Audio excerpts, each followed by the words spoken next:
എല്ലാവർക്കും സ്വാഗതം. ഇന്നൊരു പൊതിച്ചോറായാലോ? അങ്ങനെ താണ്ട് ചോറുണ്ട്, മുട്ടയുണ്ട്, അവിയലുണ്ട്, മീൻകറിയുണ്ട്, ചമ്മന്തിയുണ്ട്, പിന്നെ നെല്ലിക്ക അച്ചാറുണ്ട്, തോരനുണ്ട്, പിന്നെ വേറൊരു അച്ചാറും കൂടി ഉണ്ട്, നെല്ലിക്ക ഉപ്പിലിട്ട. അടിപൊളി ടേസ്റ്റാണ് ഈ അച്ചാറൊക്കെ. ഇതിൻ്റെയൊക്കെ റെസിപ്പി ഞാൻ ഇതിൽ ചേർത്തിട്ടുണ്ട്.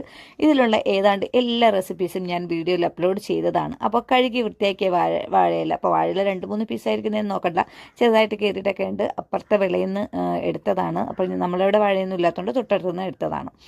പിന്നെ കഴുകി വൃത്തിയാക്കിയ വാഴയില ഒന്ന് വാട്ടിയെടുത്തിട്ട് നമുക്ക് ആവശ്യത്തിന് ചോറ് വെച്ച് കൊടുക്കാം. ഇതിപ്പോൾ കുറച്ച് ചോറും കറികളൊക്കെ ഇഷ്ടപ്പെടുന്ന താല്പര്യമുള്ള ഒരാൾക്കാണ് വെക്കുന്നത്. അപ്പോൾ എല്ലാ ഐറ്റംസ് കുറച്ചൊന്ന് കൂടുതലായിട്ട് വെക്കും കേട്ടോ.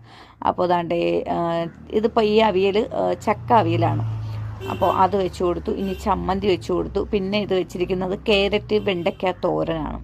അപ്പോൾ ഈ ഒരു തോരൻ അടിപൊളി ടേസ്റ്റാണ് കേട്ടോ. ആ വെണ്ടയ്ക്കയുടെ ആ ഒരു നല്ലൊരു മണം ഉണ്ടല്ലോ, അതും ക്യാരറ്റൊക്കെ കൂടി ചേർത്ത് ചെറിയ